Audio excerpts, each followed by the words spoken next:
Hello, everyone. Walt Siefert here.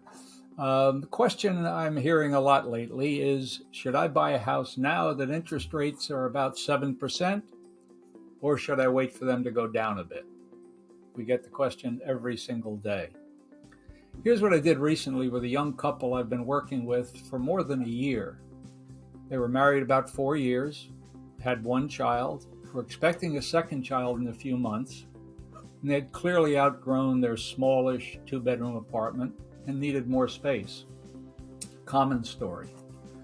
They were pre-approved for $950,000, but could have gone a bit over $1 million if they found the house that they really wanted and it was necessary.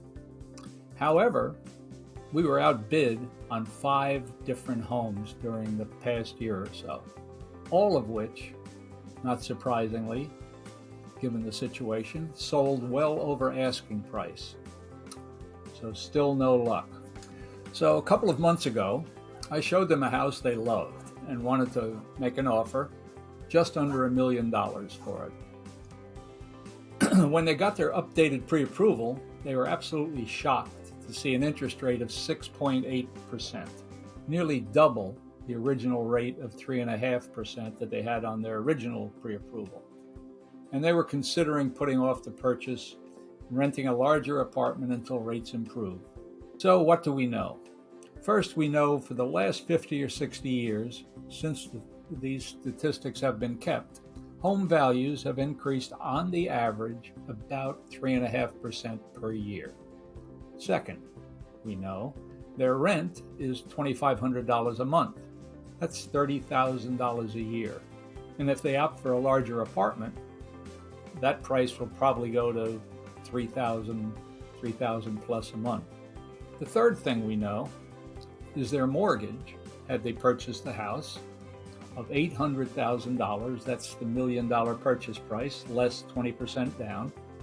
So $800,000 at the original 3.5% interest rate would cost them about $3,600 a month as a mortgage payment.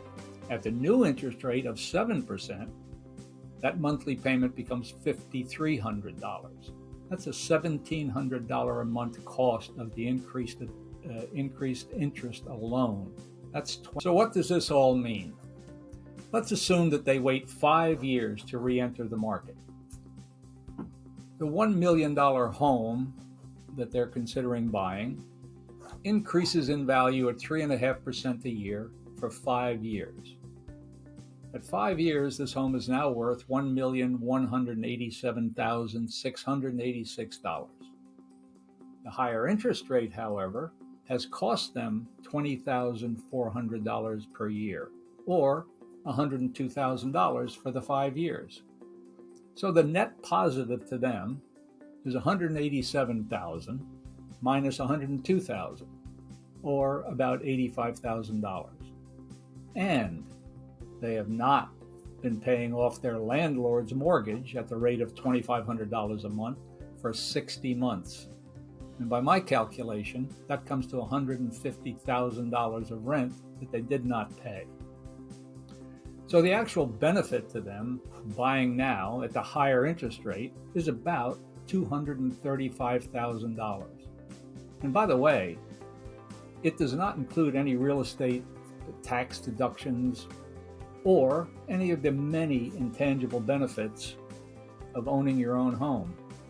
And you'll always be able to refinance when favorable interest rates return. Just remember the saying that's going around now. You're going to be marrying the house, but only dating the rate. Now, I'm very happy to say that this couple is now in contract to purchase the property, and hopefully they'll be spending Christmas in their new home. Many of these same considerations also apply to those of you interested in either downsizing to a more manageable home or moving up to your dream home. Please feel free to get in touch with me if you have any questions whatsoever about your particular situation.